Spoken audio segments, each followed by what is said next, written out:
Hi guys again. Well, thanks for watching. First of all, you probably were not expecting this outro, so I decided to do a part 2 of this video, mainly because I had quite a good feedback, and to be honest, there was so much footage that I had that I didn't include it on that video. That was quite a bit of a shame not to include it.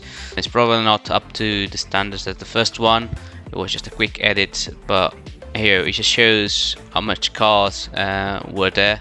Apologize for the shakiness of the footage. I tried to use like post stabilization on the software I use for editing, but it's never as good as proper stabilization from a gimbal or from a proper video camera. Please don't forget, I'm not a professional, so I just do this because I really enjoy editing these videos.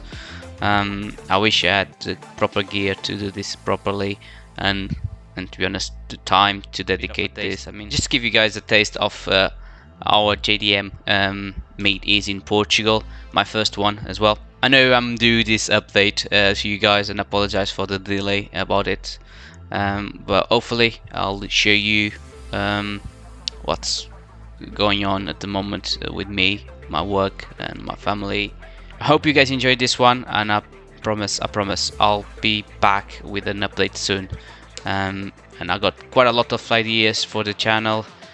I'm able to breathe a little bit more now, so I should be able to create more content, and there's a few surprises coming in, but it's all good. So I'll see you on the next video, hopefully the update one. Cheers guys, bye.